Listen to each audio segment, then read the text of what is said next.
Most people do not lose their future because they make one spectacular mistake. They lose it because they spend 20 years standing in the wrong bottleneck. They stand where fear is loudest, where headlines are hottest, where everybody around them feels intelligent for doing nothing. And then they call that caution. I have watched ordinary people do this with stocks, with savings, with debt, with inflation, and with their own lives. They tell themselves they are waiting for clarity. What they are really doing is paying a toll to uncertainty every single day until the toll becomes their life. If you want the brutal truth, here it is. The market rarely destroys the patient owner. It destroys the frightened observer. That is the first bottleneck. You think the danger is out there in oil, in politics, in war, in some television panel shouting the word recession with a red graphic behind it. The real danger is much closer. It is the moment you let short-term fear narrow your field of vision so badly that you miss the one thing that can actually change your financial trajectory. Once that happens, you do not just lose money, you lose compounding time. And time is the one asset nobody can reissue, refinance, or print. When I look at a panic, I do not begin with emotion. I begin with mechanism. I ask one question: what would actually have to happen in sequence for the scary story to become economic reality? Most people never ask that question. They hear oil prices rising, job numbers softening, geopolitical chaos expanding, and they leap directly from anxiety to conclusion. They do not think in mechanisms, they think in images. A gas station sign goes up. A headline mentions inflation. A politician says something reckless. Suddenly, the public starts acting as if the whole machine is already seizing up. That is not analysis.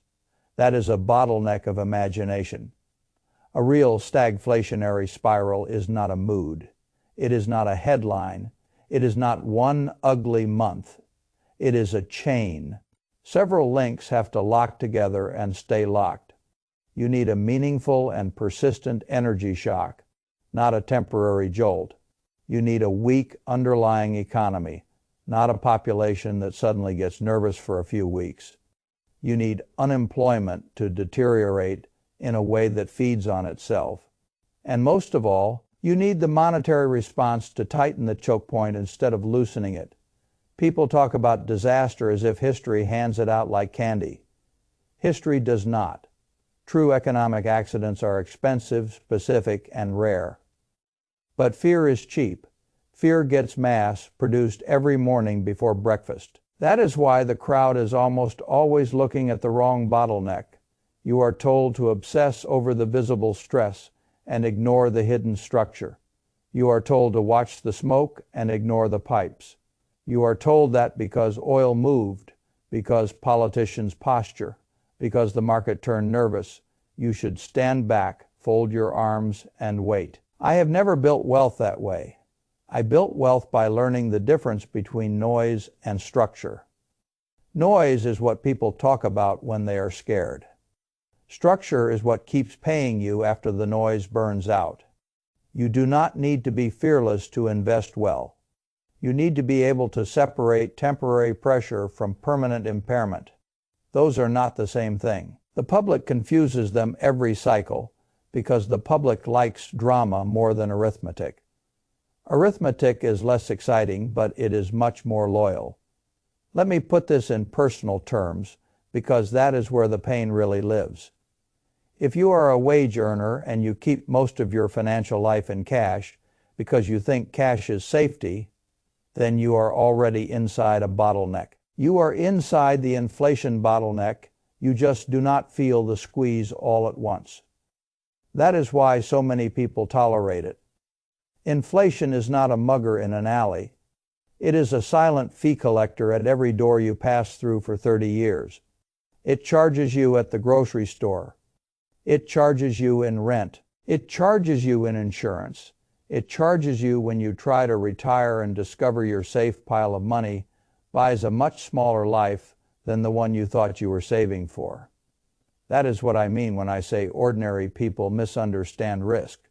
They think volatility is risk because volatility makes them uncomfortable. They do not think guaranteed erosion is risk because guaranteed erosion looks polite. I would rather deal with a visible storm than a hidden leak. A storm can pass. A hidden leak can empty the whole house. Over long stretches, cash without productive ownership is not safety for the middle class. It is surrender with good manners. And once you understand that, a lot of the emotional theater around the market begins to look different. The question is no longer, can I avoid all discomfort? The question becomes, which bottleneck am I willing to live inside? The cash bottleneck is slow death. The panic bottleneck is missed ownership.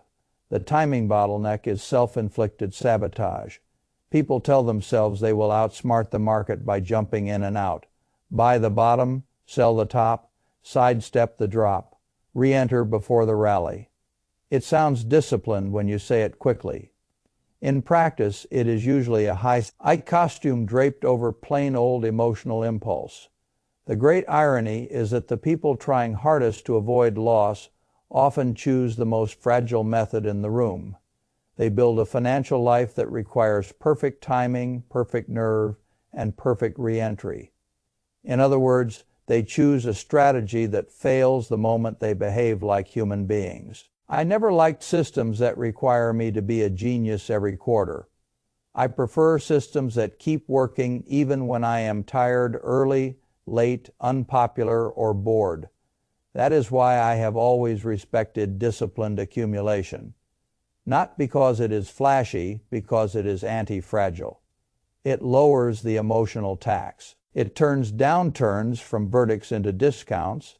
It allows you to behave rationally in a world designed to make you reactive.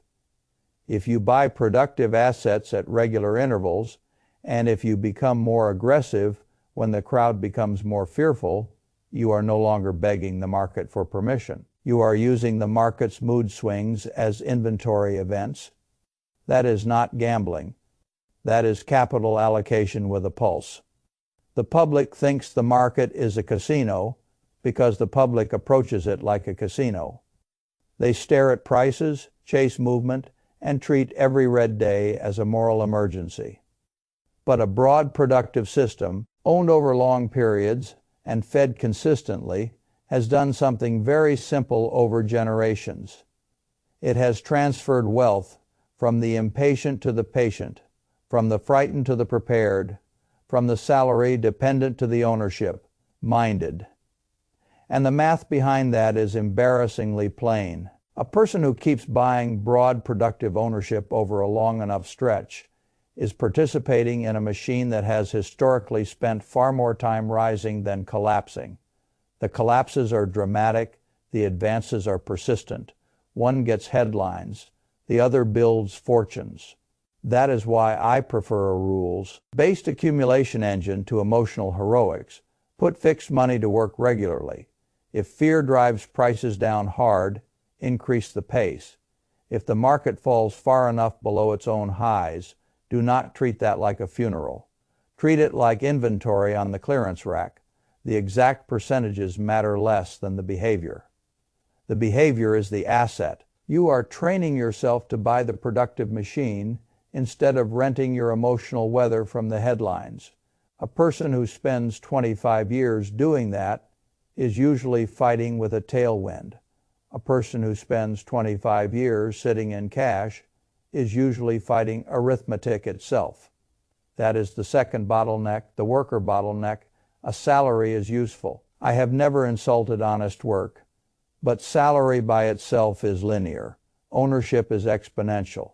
Salary pays the month. Ownership can eventually pay the life. If all you ever do is trade hours for cash and then park that cash where it quietly decays, you are living inside a narrow pipe. You can feel busy in that pipe. You can even feel responsible, but you are still inside it. The hard truth is that many respectable financial habits are just elegant forms of stagnation. The middle class is often taught to optimize comfort before it has secured freedom. That is backwards comfort before ownership becomes dependence. Consumption before compounding becomes captivity. Status before control becomes financial theater. I would rather have refusal power than appearances. I would rather own a growing piece of a productive machine than impress people who are drowning in car payments and false certainty. The public spends a fortune proving it is fine. Owners spend their energy becoming hard to injure. That difference matters most when fear spikes, because fear does something very predictable. It points everyone toward the obvious bottleneck and away from the profitable one. Today, the obvious bottleneck is macro fear. Oil, geopolitics, inflation chatter, soft labor data, a disorderly political climate, the whole mood package. When that package arrives, people assume the machine is about to shut down. They stop asking what could emerge on the other side of the panic. They stop asking which parts of the economy become more valuable when complexity rises. They stop asking where the next true constraint sits. That is where opportunity begins. The best investing opportunities of a generation rarely announce themselves with calm, perfect conditions. They usually arrive under a layer of narrative fog. The public is busy staring at the front page, while the future is being assembled in the plumbing. I want you to understand that sentence. The future is usually assembled in the plumbing, not in the press release, not in the slogan, not in the crowd's favorite ticker symbol, in the plumbing. That is where my mind goes when everybody else becomes obsessed with the surface. If the world is moving into a new technological build-out, I do not begin by asking which story is most exciting. I ask where the system will choke if adoption keeps accelerating. Where does the machine tighten? Where does demand hit a wall? Where does complexity create scarcity? Where are the few toll booths nobody can bypass? That is the real map. In every boom, there is glamour and there is infrastructure. Glamour gets attention. Infrastructure gets paid. During a gold rush, people dream about nuggets. The steady money often flows to the sellers of picks, shovels, denim, rails, transport, and supply. In every industrial expansion, there is a visible hero and a hidden backbone. The public falls in love with the hero. I try to understand the backbone. And right now, the backbone of the next wave is not where most people are looking. A lot of investors finally woke up to the energy issue. They understand that large-scale computing requires power, cooling, transmission, and physical capacity. Good, they should. A modern intelligence system does not run on magic. It runs on electrons, steel, cooling loops, switching, and billions of dollars of real-world build-out. But once everybody starts talking about one bottleneck, I begin scanning for the next one. Because every expanding system solves one constraint only to collide with another. That is what growth does. Growth moves pressure, and pressure always reveals the next toll bridge. The next toll bridge here is memory. This is where a lot of otherwise smart people lose the plot. They hear I and think software, interfaces, chat, apps, assistants, hype. They imagine the visible layer. I am interested in what happens beneath the visible layer. When the workload gets heavier, the models get larger, the context gets deeper, and the machine is asked not just to answer, but to remember, reason across coordinate actions, and eventually operate in persistent environments. Intelligence without memory is not intelligence with durability. It is a clever moment with amnesia. That is not the future people are paying for. And because I do not like vague enthusiasm, I want to make the choke point more concrete. The AI stack is not one company. It is a sequence of dependencies. You need advanced design, you need foundry capacity, you need packaging, you need power, you need cooling, and as workloads become more complex, you need more memory moving at higher speed with far tighter integration into the system. That is not a decorative add-on, it is part of the machine's ability to function. If agents need to operate across longer chains of action, memory matters more. If robotics and persistent systems begin leaning on these architectures at scale, memory matters even more than most investors currently imagine. That is why I pay attention when a narrow group of suppliers sits behind a strategic function that the next wave cannot avoid. You do not need 50 winners there. You may only need a handful of credible producers. And if the barrier to build new capacity is measured in years, expertise, customer trust, and vast capital spending, the bridge stays narrow for a long time. That is where a company like Micron becomes interesting to me. Not because it is a magic ticket, not because cycles disappear, not because I suddenly forget discipline. It becomes interesting because it sits in a part of the pipe the future will keep leaning on if this build-out continues. I can understand that. I can explain that to myself without poetry. I can see the strategic position. And when I can understand a bottleneck, I have something useful to work with. I am not in love with stories. I am in love with essential functions. If memory remains one of the narrow industrial throats of the AI build-out, then the companies with real scale, real process capability, and real customer relevance are not just selling components, they are collecting tolls on complexity.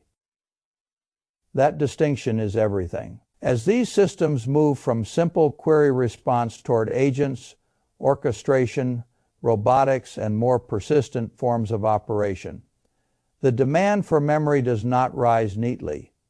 It can rise violently. The model needs more context, the system needs more bandwidth, the workload needs more state. The whole architecture begins leaning harder on memory as one of its core choke points. Now step back and think like an owner. If a bottleneck is forming in a market that could take years to build out, I want to know how many serious competitors can actually relieve that pressure. Not how many people are tweeting about it, not how many conference presentations mention it. How many real operators with real facilities, real manufacturing competence, real capital budgets, and real-time horizons can show up and materially change supply? That number matters, because when demand compounds into a narrow industrial throat, pricing power changes, strategic importance changes, investor perception changes, and if the market is still mentally anchored to yesterday's cycle, the opportunity gets even better. This is where discipline pays. Many investors look at an industry with a cyclical history and immediately assume the future must rhyme in the same way and at the same intensity. Sometimes it does. Sometimes the cycle is real. But sometimes a cyclical industry gets pulled into a structural wave so large that the old frame becomes incomplete. The past is still relevant, but no longer sufficient. That is how people miss regime changes. They use an outdated map for a road that has already been rerouted.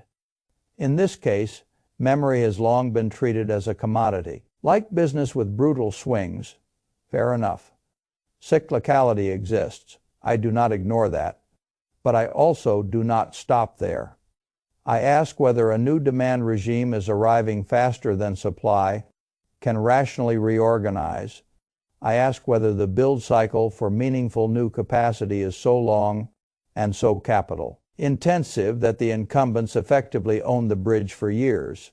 I ask whether the market is still pricing the business like a familiar old cycle when the underlying demand function is becoming something much more strategic. That is how you go from reacting to understanding.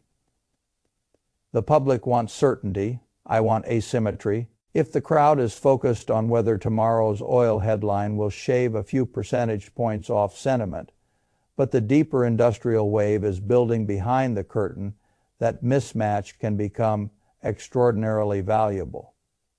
Notice what has happened to many people in recent years. They have become excellent consumers of technological change and terrible owners of its infrastructure. They use the tools. They admire the outputs. They argue about which chatbot is smarter. And meanwhile, the real money sits with the companies that relieve the bottlenecks the public barely names correctly.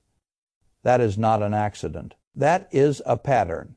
The crowd loves the visible miracle and neglects the invisible dependency. I have made a great deal of money in my life by respecting dependency. Every great business depends on something. Every expanding industry depends on several things. And whenever an expanding industry depends heavily on a small number of difficult to replace suppliers, you should stop and pay attention. Not because every such case becomes a fortune, because that is where fortunes are often born before they become obvious. Now let me push this beyond markets and back into your life, because I do not want you listening to this as entertainment. I want you to feel the standard it demands from you. You also have bottlenecks. Your attention is a bottleneck. Your savings rate is a bottleneck. Your self-control is a bottleneck. Your willingness to endure temporary discomfort in exchange for long-term ownership is a bottleneck. Your need for social approval is a bottleneck.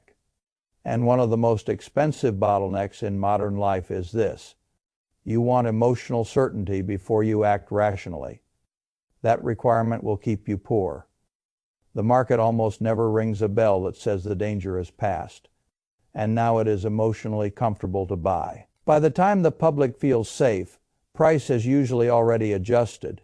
The reward was paid to the people who could act, while the story still felt ugly. I am not telling you to be reckless. I am telling you that if your decision process depends on soothing headlines, you are outsourcing your future to people who profit from your anxiety. That is insane behavior dressed up as prudence. A real owner prepares before clarity. A real owner accumulates through discomfort. A real owner understands that the market's job is not to reassure him. The market's job is to offer merchandise at changing prices. My job is to decide whether I am looking at a broken asset, a temporary markdown, or a structural bottleneck with years of runway ahead of it. That is a completely different game from guessing what next month's sentiment will be. Most people are playing the mood game. I have always preferred the mechanism game, and if I apply that standard here, the conclusion is straightforward. The big money is not in screaming about every geopolitical tremor as if it ends the century. The big money is in recognizing when fear around the macro picture gives you access to ownership in the pipes of the next industrial build-out. That does not mean everything goes up in a straight line. It does not mean every company wins. It does not mean valuation never matters. It means that if you can identify the narrow places where this new machine must pass, you are thinking in the right direction. Energy was one narrow place. Cooling was one narrow place. Advanced manufacturing equipment is one narrow place. Leading edge foundry capacity is one narrow place. And memory is one narrow place that still has not been fully understood by a huge portion of the public. When the system needs more context, more throughput, more persistence, more capacity for increasingly complex workloads, memory stops being a side note. It becomes part of the toll system.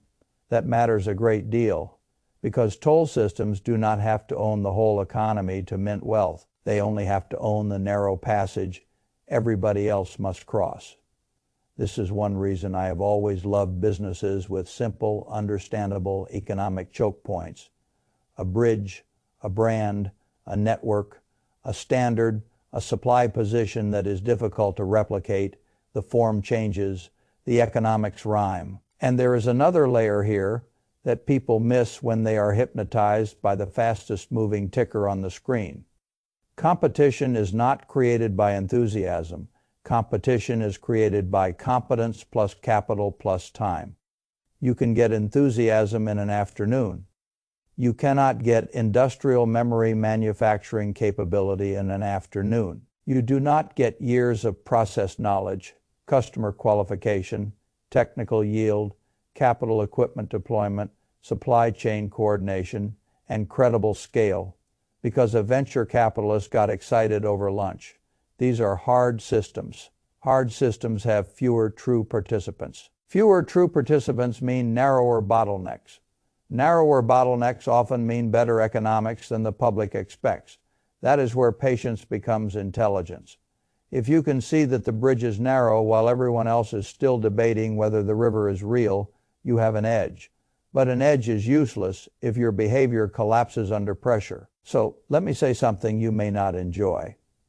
If every scary headline makes you want to stop buying productive assets, you do not have an information problem. You have a psychological bottleneck. If you keep telling yourself you will start investing after the fog clears, you do not have a valuation problem. You have a courage bottleneck. If you hold cash for decades because market declines offend your nerves, you do not have a safety preference. You have an ownership bottleneck. And if you can admire new technology all day long, but never bother to own the pipes, rails, memory, energy, and infrastructure beneath it, you do not have bad luck. You have a pattern. Patterns are expensive. The good news is that patterns can be replaced. You do not need to become a different species. You need a different operating rule. Here is one that has served me well. When the crowd becomes hypnotized by the visible story, go look for the invisible dependency. When the crowd panics over a short-term narrative, ask what long-duration build-out may be getting mispriced in the confusion. When the public argues about glamour, study the toll booths. When people chase certainty, build a system that can function under uncertainty. That is how you escape the bottleneck. You stop asking, "What will calm me down today?" You start asking, "What can I own through the next decade that becomes more valuable as this machine expands?" That shift sounds small. It changes everything. Because once you begin thinking that way, politics becomes less hypnotic. Media becomes less authoritative. Volatility becomes less personal. You stop treating every decline like an insult and start treating many declines like a test of whether you actually meant what you said about long-term ownership. Most people fail that test. Not because they are stupid, because they never built a framework strong enough to survive fear. Framework beats mood. That is true in investing, marriage, reputation, diet, business, and almost every other serious part of life. If mood is driving, you are eventually going into a ditch. If framework is driving, mood can scream in the back seat and you still get where you are going. My framework has always been painfully simple. Own good assets, keep costs down, avoid stupidity, respect incentives, let time work. Use volatility instead of worshiping it. And when a great industrial wave emerges, do not waste all your energy admiring the wave. Find the rocks, channels, and narrow passes that control where the wave can actually go. That is how I think now, and that is why I do not care much for the theatrical argument that says uncertainty means stand still. Uncertainty is normal. Noise is normal. What matters is whether the bottleneck you are staring at is the real one. If it is not, then you are surrendering your future to a decoy. A decoy bottleneck can cost you a decade. You sit in cash while ownership compounds elsewhere. You keep your nerve polished and your net worth stagnant. You become excellent at caution and terrible at freedom. And one day you realize the people you thought were reckless were simply willing to endure temporary ugliness in exchange for structural ownership. That realization arrives late for many people. It does not have to arrive late for you. But I will warn you, this path asks something from you that the average person hates giving. It asks you to endure looking wrong before you are proven right. It asks you to keep buying when the mood is foul. It asks you to trust arithmetic more than the emotional weather around you. It asks you to choose ownership over applause, compounding over comfort, mechanism over headlines, and patience over performance theater. That is not easy. Easy is drifting. Easy is earning, spending, saving a little, fearing a lot, and calling it discipline. Easy is nodding along when everyone says this time is uniquely dangerous. Easy is staring at the surface, but easy is a bottleneck too. It narrows your future until you fit inside whatever life inflation, timidity, and delayed action leave behind. I have no interest in that life for myself, and I would not recommend it for you. So here is the final test. When the next ugly week comes, and the next hot headline screams, and the crowd starts treating fear as wisdom, what bottleneck will you stand in? Will you stand in the panic bottleneck with the people who confuse discomfort with danger? Will you stand in the cash bottleneck with the people who call erosion safety? Will you stand in the timing bottleneck with the people who think perfection is a strategy? Or will you stand where owners stand? At the narrow passage where the future still has to pass, buying the pipes while everyone else argues about the weather. That is the door. There is no neutral place outside it. You either keep paying the tolls of fear, delay, and decay, or you begin collecting from the bottlenecks that shape the next decade. A lot of people think wealth is built by finding the perfect story. It is not. Wealth is often built by refusing to live your life inside the wrong choke point.